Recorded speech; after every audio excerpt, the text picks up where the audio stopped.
All attendees are in listen-only mode. Welcome, everyone. My name is Tracy Fitzpatrick, and I'll be your moderator today. Thank you so much for joining us here at NetCom Learning, a market leader in promoting lifelong learning, training, and talent development solutions. We're very excited to host today's webinar, Identifying the Project Scope with the Work Breakdown Structure. And presenting today's topic is Al Howard. Al is an IDLE certified expert with over 37 years of experience. Other areas of expertise include program and product management, training, curriculum development, troubled project revitalization, new product launches, marketing and support, and documentation process development for organizations' operational, tactical, and strategic objectives.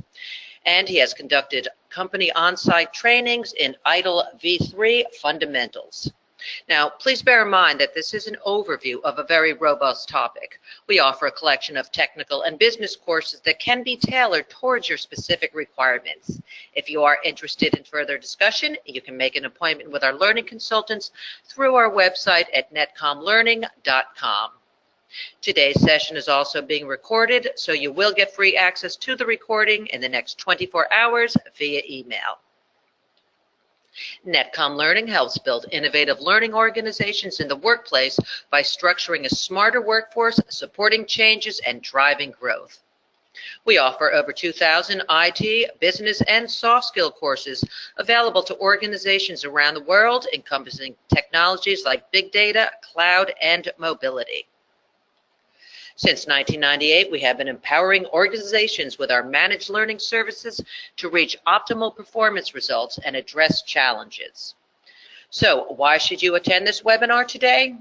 With WBS, or Work Breakdown Structure, you can gain better control of project management and system engineering by facilitating deliverable-oriented breakdown of projects into smaller components. With WBS, you can work easily by organizing your team's work into manageable sections. It further helps in successfully accomplishing project objectives and creating the required deliverable. And now I'd like to give you just a quick overview of the logistics before we get started. To start with, you do have the option to adjust the window size to your liking. Simply hit the Escape key and find the Zoom button on the top left corner of your GoToWebinar viewer. Everyone has been muted except for our presenters. Please feel free to submit any questions you have for the presenters here in the questions pane, and we will address them at the end of the session. A PDF copy of today's slides are also in the handout section of the GoToWebinar viewer.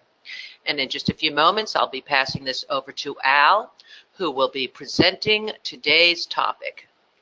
Al, go ahead, you are live. Okay, let me turn my mic back on. That'll get us started. And let me get up in a full screen mode. There we go.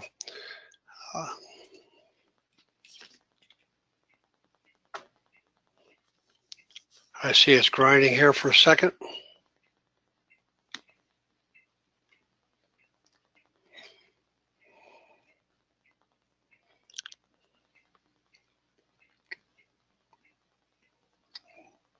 Not sure what happened there. Let me go see if I can find my screen again. Try that one there. There you go. Yeah, my name is Al Howard. I'm located on the eastern part of the United States in the state of South Carolina. So a good day, wherever you are, morning, afternoon, evening, middle of the night, possibly. I am also, in addition to what was mentioned, I'm also a project management professional, PMP, and have been since about 2000, just to give you a little bit more background. We're going to take you through lesson objectives first, some assumptions about things you should have gone through prior to this presentation, about the work breakdown structure. And the key thing in the work breakdown structure is what's called the decomposition meeting, sitting down with the appropriate people and discussing what the project's all about, okay? And we'll talk about who the attendees are. We'll talk a little bit about post-it notes. Post-it notes may not be significant at this time. When we get there, I'll make it a little more clear for you what the use and validity is, and then some ground rules. And we'll talk about the work breakdown structure dictionary, which is also very important. Now, by the end of this lesson, hopefully, if I do the right job, you should understand the techniques to create the WBS, know how to get your stakeholders involved, get them engaged. You want to get them in as deep as you can to the definitions, because when you deliver to them, they need to understand that they are getting exactly what they ask for and what they agreed to. So that's the acceptance part, okay? We need to understand that the work breakdown structure is deliverables. It's only nouns. There are no verbs in the work breakdown structure. Let's make that extremely clear. There are no activities. There are no tasks. Okay? There is no work with work being a verb.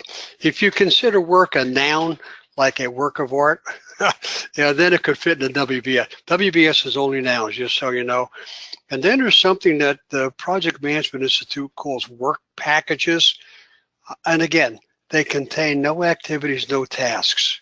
And when I get to that, I'll take it down. And these definitions are important if, in fact, you ever decide in your career to go after your project management professional certification, because definitions would be extremely important.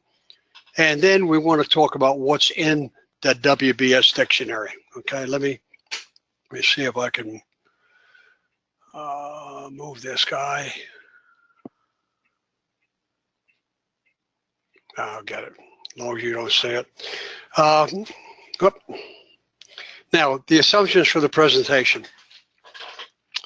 Project initiation, which is where the sponsor sits down and puts together what they believe is the overview of the project, and they go through the financial approval and all the mathematics and senior sign off. Okay. Then what happens? The sponsor says, "Oh, let me see who we can get as a project manager," and they assign a project manager. Now, for definition's sake, just so you know, with everything that's going on here in initiation, the project itself technically does not start until a project manager is assigned. Okay, so I don't care how many initiation documents you have or how much information you have, until you have a project manager assigned by name, agreed to, there is no project, technically, okay? And the last one is kind of a little difficult to get your arms around. We talk about the organization being committed. There are a lot of organizations that run a lot of projects and honestly believe they are committed to project management. And then there are other organizations that have project management organizations, PMOs, and these PMOs run every single project in the company. They own all projects in the organization, and they help make decisions on projects and assignment of project managers, okay? So there's a wide spectrum when you talk about an organization being, you can say, oh yeah, man, we run a lot of projects. It doesn't necessarily mean you have the commitment from the organization at the highest level. If in fact you ever go to sit for the PMP examination, okay, the PMP examination assumes that every company has an existing project management office and they own everything about projects, okay? Just to put it in perspective. I don't like to read slides, okay? That's not my bag. Oop. Let me back up, hit the wrong button. This I will. The this is a definition from Project Management Institute, PMI. The WBS is a hierarchical breakdown of all the required deliverables for the successful completion of the project and creation and attainment of all the project objectives and goals. If a deliverable is not in the WBS, by definition, is not a product of the project. When you get done with the WBS, the customer will say, that's exactly what I want. And you need to reinforce one more time, hey customer, if in fact it is not written down in the WBS as a deliverable, you will not receive it. And make them go over it 2 and 3 and 4 times, whatever is required, so that they fully understand that what they see is what they get, no more, no less. Okay? Now, we have a meeting called a decomposition meeting, and the decomposition meeting says, how do I don't know why my clicker is moving on its own. How do I get the determination of what's in the project?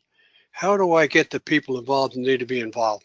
So I'll walk you through 3 steps, what I call suggested attendees, the ground rules, and what we call post-it notes. And I'll explain the value of post-it notes and how they're used a little further down the road, okay, just so you know. Okay. Now, obviously the project manager is going to attend. He or she will normally chair the meeting. There could be client users. This is the people that are going to actually use the product. There could be client managers. Term not down here, but I'll tell you about it. It's called the customer. Okay, the customer need not be a user. The customer need not be the client manager. It would be a sponsor or an executive, would be the person that signs the check to pay you for the project. So someplace there is a customer, and they're the ones that write the check. Normally a client, a sponsor, or executive. Now, I'm sure a lot of you are saying, well, yeah, everything we do is internal. That's true. But someplace internally within your organization, there's a VP or a senior VP that's really interested in this project, and they've said, let's go do it. They, in fact, would be the client, okay? They would be the sponsor. They would be our customer. And whether you transfer green money or blue money, green money being outside U.S. currency, blue money being company internal, budget transfers, those kind of things, just so you know about them. And you could have a subject matter expert and or experts. I tend to have SMEs in meetings a lot of times because I like them to keep me honest. I don't mean that I would lie or cheat. Don't misunderstand that. But there's a lot of times we do things and we think we know the answers, and in reality, we don't know all the answers. So having a subject matter expert there keeps you honest in terms of, oh, by the way, Al, when you say that, you really need to let the customer know, hey, Mr. or Miss Customer, here's what he really means by that. And it in no way means so-and-so. Right? So a lot of times it's not only their advice on what's included in what you're doing, but a lot of times it's their advice on what's excluded. Okay? What is not that we're not going to do? We're going to do an accounts receivable package for a customer. In some place it says we're going to deliver a trial balance, which says who owes me what, okay. which is fine. And the subject matter expert might say, oh, by the way, customer, you do realize that is not an age trial balance. It doesn't tell you who owes you what by 1 to 30, 31 to 60, 61 to 90, over 90. Okay, it's just a trial balance, just a list of all the money that you have coming in. So those are the kind of things that when we have the subject matter expert, in my opinion, they become key players. Now, you may have noticed, no place on there does it say technical people. No place on there does it say project team members. I do not want, and you do not want, technical people in this meeting, because this meeting at the level we're trying to understand what the customer wants from us. What are the deliverables? Not how we produce those deliverables. And when we have technical people in these meetings, they tend to drift down to the implementation versus what the customer is looking for, and it drags the meeting down to a level we don't want. We don't want it down to the nitty-gritty. We don't want it down to the detailed definition. We want it at the, tell me what you want, customer, and I will worry about how I make that product, put it together, and deliver it to you. Okay, so that's key. Just in case you noticed, no project team members on it. Some ground rules. All the deliverables are listed, and we'll talk about them in a hierarchical sense. For those of you that use project tools, Primavera, Microsoft Project, whatever the tools are you might use, okay, you can rewrite this in a structure that's applicable to whatever the tool is you have. So we do it hierarchically because it makes a little more sense, and you'll see how that all falls out, okay? Now, I said before, I said again, and I might even say one more time during the presentation, deliverables are nouns only. There are no activities, there are no tasks in a work breakdown structure. I have been trying to convince PMI for years it should be called the deliverable breakdown structure. But their answer is, no, we don't want to rock the boat. Everybody knows what a WBS is. WBS is confusing if you don't realize that there is no work in a work breakdown structure, okay? Everybody participates. This is an open meeting. Normally, if I ask somebody what they're looking for, I will tend to pose the question to a lower level person in the room. So if I have customers and have customer managers and maybe an exec sitting in, I will ask the worker bees, well, what are you looking for? Because in fact, they may have some really good ideas that makes it exceptionally easy for them to do their job that management may not fully understand because they're managers. They're not worker bees, okay? So if I ask that first, then the manager can contribute and say, oh yeah, by the way, from a management perspective, here's what else I would like in that deliverable. And that's fine. If the manager says first what they want, the workers tend to back off a little bit, sometimes out of respect to the manager, sometimes it's a career-limiting decision that they're making. They don't want to get fired for arguing with the manager. Okay, so these are the things that are really, really important during a session. You've got to be able to get information from the individual. We're not concerned about priorities. We're not concerned about anything else. All we're concerned about is defining what the goals and objectives of the project are, okay? Every deliverable we look at, we can accept that because somebody, someplace needs that deliverable. Management may say, well, I really don't need that, you know, and we may put it there anyhow because later on down the line we look at the picture in total. Executives may say, yeah, you know what, that's not something for management, but boy, that's something to really help the people get the job done or make their people's job easier. Okay? So we really want all deliverables up there where we can. Now, when somebody says, oh, and here's how I want you to do that, conversation's over, okay? When it comes to the point of work, everything stops. And let me give you, we'll get to a more graphic diagram of that in a minute, okay? Now, all deliverables are recorded on Post-it notes. And I'm gonna go through the format in a minute. Now, what I'm trying to do, and by the way, if you go through a full Post-it note exercise, deliverables are one color and activities or work are another color. Okay, so I have my box of Post-it notes happens to be printed yellow and like a pinkish color. I don't, you know, they're called it a light red. It sounds better. All deliverables. Now, here's what it looks like. Up top is a name. Now, all the other things down below that are not significant. We don't in this presentation. We're not even going to talk about them because all we're going to talk about, we want to find out what the name of the deliverable is. We assign, I'll show you what an ID is. We assign some sort of ID. And I'll explain full use of the ID versus limited use depending upon your company's accounting practices and principles, okay? So let's say I'm going to take and I'm going to put new desktop computers on everybody's desk in the company. So we're going to call this the desktop propagation project, okay?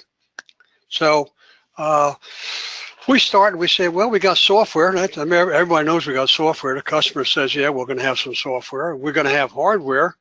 What do we do with the hardware? Well, we've got people that build things, work with things, design things, and then we got, let me slide something out of the way for myself, not for you. Okay. And then we have the support operation, the help desk, and those kind of things. Okay.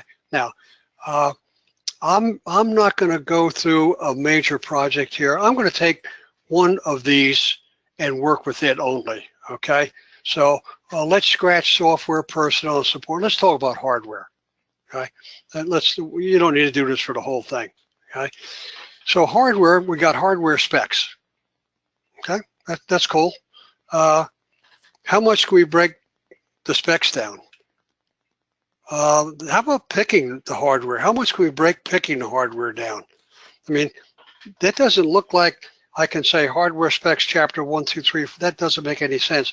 You only break things down to the point where they make sense and are manageable.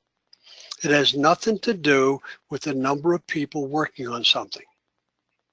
It has to do making it to a manageable piece. And now let's say I have the installation of the hardware. So that pretty much takes care of the hardware piece. Okay.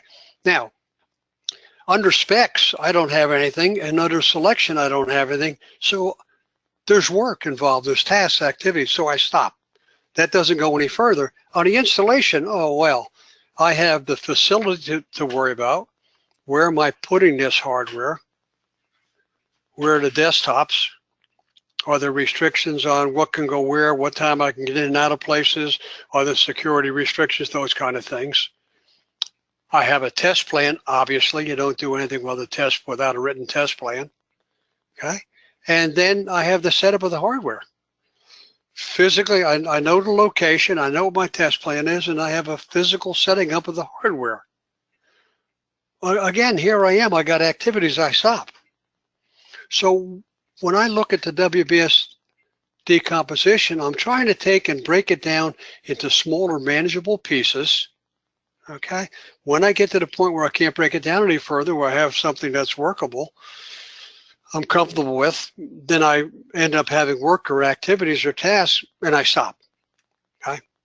Now, let's talk about the term work packages. PMI uses the term work packages, and work packages is the lowest level item on the work breakdown structure. So if I look at work packages, that's a low item, that's a low level item. I just made a correction, I hope it worked. Yeah, it did. That's a low. So all these guys are the lowest level items, because if you look at this, these three tier to here, these three tier to here, but this is not the lowest one. These three are, so these are called work packages. Now, they're called work packages because in the next presentation, we get to talk about defining work, defining activities, defining tasks, okay? And these are what we work with. This is where things go under in terms of what needs to be done, okay? Now, let's go a little quicker than I thought. I apologize for that. Whoop. Get back again. I don't know why that keeps clicking like that. Okay. Let me go back up to where I was. I apologize. Okay, let's talk a little bit about the WBS. I have no idea, guys, why this is doing that.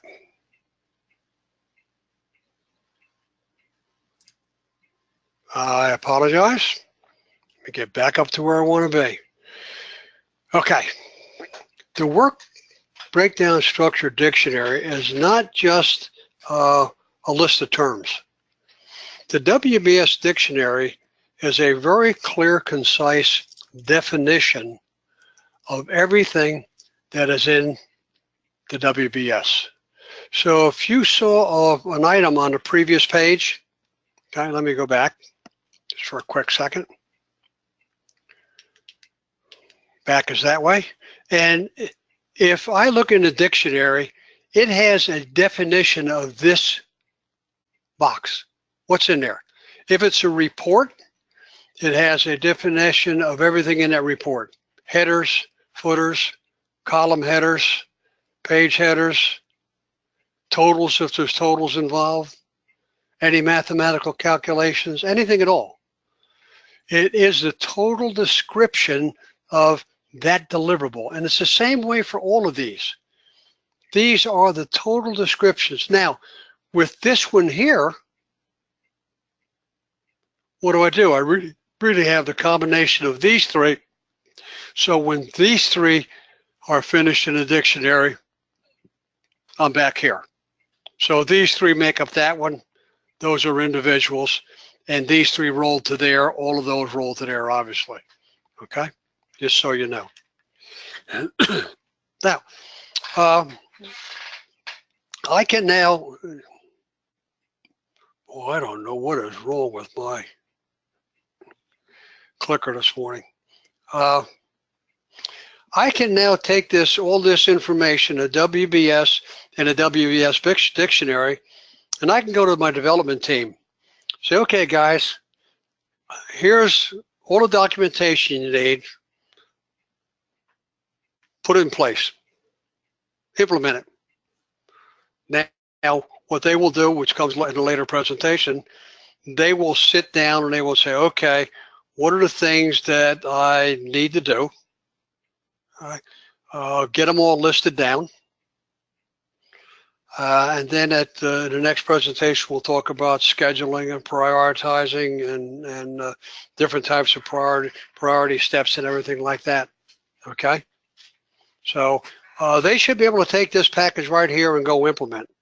Now, the key thing here, once you're at this point in time, now you go back to the meeting.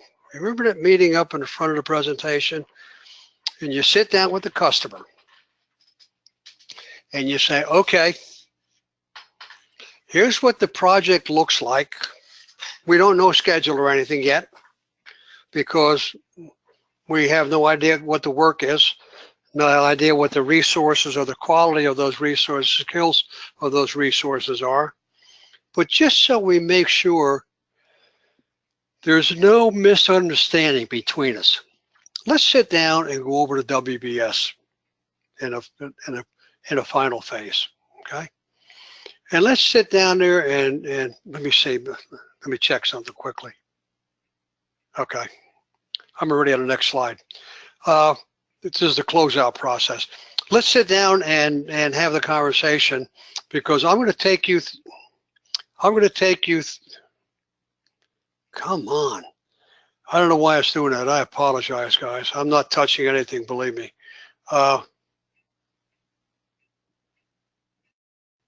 Complete the closeout process. That says we sit down with the customer and we take every one of those things from the dictionary and say, okay, this is what you ask us to deliver for you.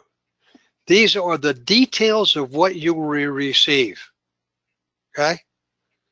If it's not in that detail, you're not going to get it, okay? This is really, really important that the customer understands that, okay?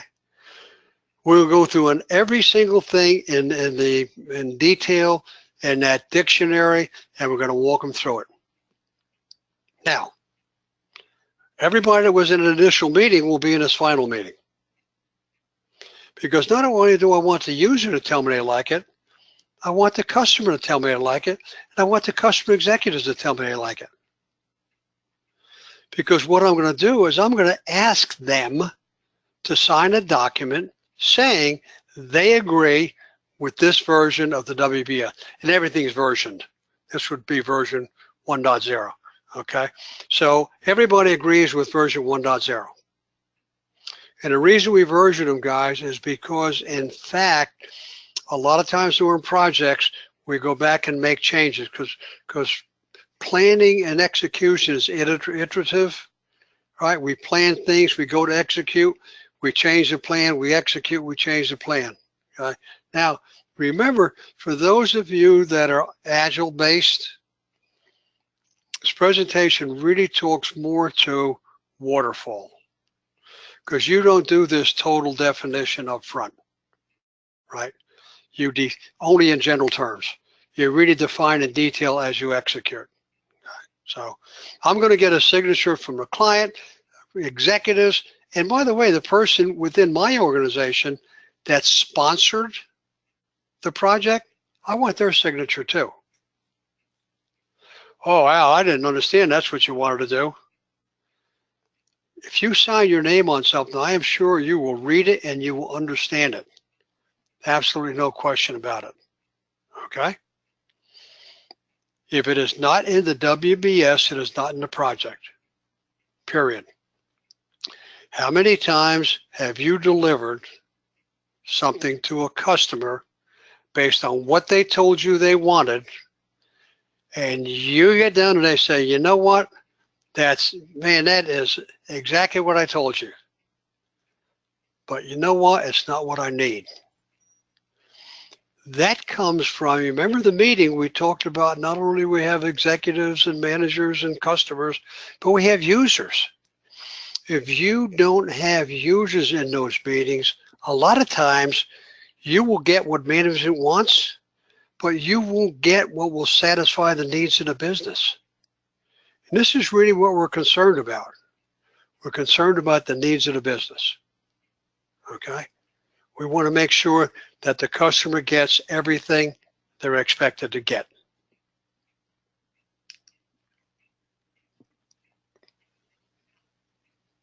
Just want to double check one more time. Oh, scope baseline. There's a term used by Project Management Institute, and it says this is the scope baseline. This says this is the definition of the project. Now, when they sit down and they write the initial document, the sponsor sits down and does the initial documentation, puts together what PMI terms the charter, okay, which is the overall of the project, and in fact all the business aspects of why we should do it. All right. There's a scope statement written. The scope statement says generally here's what the project is all about. Here's what we're going to do. Here's what we're going to accomplish. Bang, bang, bang, bang. The WBS and the WBS Dictionary take that scope statement down to a much more detailed level, because what we want to be able to do, we want to be able to give it to development and say, hey, development, this is what the customers ask for. This is what we need, okay? Just to get you back on track, okay?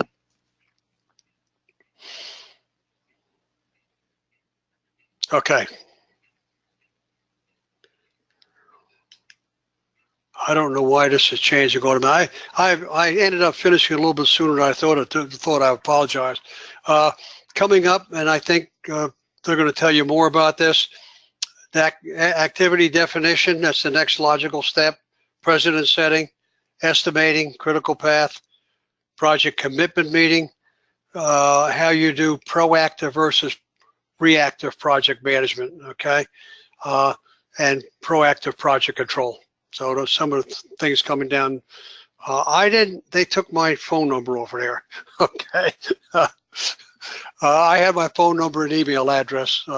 Contact them, I guess. If you have any questions, feel free. If you, one of the things that I think is a good idea is that you go on the web and you look at a lot of the sites where people get together as groups. There are a lot of PMP sites where people help and pass information back and forth. And that way you'll see a lot of recommendations on products offered by NetCom and or how to get a hold of people to help you. If you need to talk to me, you have a question after this, get a hold of your contact at NetCom, have them get a hold of me, and let me answer your question for you. Thank you, Al. That was very informative, and we will have time for questions at the end, so please stand by. We will definitely let you chat with Al. Right now, I would like to introduce Peter O'Keefe. He is NetCom Learning's Chief Revenue Officer, and he's going to be talking to you a little bit more about some of our webinars coming up that are related to today's presentation. Yes, Peter? Thanks, Tracy and Al. Great presentation, Al. Appreciate it, and sorry for the technical difficulties with the mouse. But just a quick review here. We have a lot of upcoming courses on our public schedule.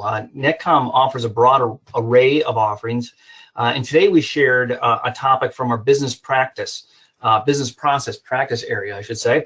And project management is really a big area for NetCom. We have a variety of offerings we have on a public schedule, including these three that you see on the screen in front of you, as well as the ability to go to your office and train teams of people on these topics and more project management topics in a private setting, and also where it can be customized around your specific needs. So please reach out to NetCom with the information you have on this webinar presentation, our contact information. And we'd love to speak with you further on how we can enroll you in a public offering, such as our open enrollment schedule you see here, or engage with you in a private customized engagement for you and a team at your office. So, and of course, stay tuned for all those upcoming webinars on this area of technology in business process as well. So thanks a lot, everyone, and thanks, Tracy. I'll turn it back to you. Thank you so much, Peter, and let's get into more of those technical skills, which are definitely necessary to empower your career, but do you need to improve or upgrade your leadership skills as well in order to accelerate your career? Along with your technical abilities, develop the skills you need to manage yourself, others, and business better. Welcome to Starter Learning, a collaborative knowledge platform bringing the world's best business and leadership insights from Fortune 1000 leaders, best-selling authors, and Ivy League professors. Further, if you are interested in learning from the top American leaders, please log on to the e-learning platform, starterlearning.com, and avail the special promotion meant for first-time users. You can use your coupon code STARTER10 and begin your leadership journey right now. Now, I am going to just throw it back to Peter O'Keefe again, who has some updates on some webinars. Peter, go ahead. Oh, sorry, Tracy. We already covered that. I jumped ahead in the last screen as well, so thank you. Okay, so we want to remind everyone out there that we do have a poll that we are launching right now. We would appreciate if you would take just a few moments to fill that out so that we know what type of courses and additional training you all may be interested in. In addition, we have a lot more informative webinars coming up, so please go to netcomlearning.com/webinars in order to register.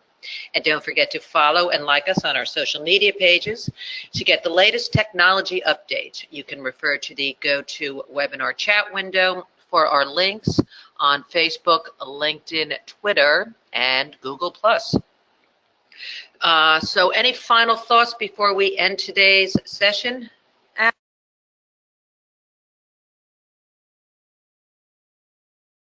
So Al, do you have any final thoughts before we end today's session? No, I'm good. Just a quick word. I was a mentor for PMI for about 10 years, so I am more than happy to help any of you that are out there in the outside world get a hold of NetCom. We can have 2-3-way conversations, and I can answer a lot of questions for you if you have them. Be more than happy to help. Part of what we do, part of what I want to do to help other people get ahead in the business. Great. Thank you so much, Al, Peter, and to all of our attendees for joining us today. And if you do happen to come up with any additional questions, feel free to send them to webinar@netcomlearning.com at any time. We hope that you found today's webinar informative, and we look forward to seeing you back here with us soon. Feel free to tell your friends and colleagues about our webinars and other courses. Have a great day, everyone.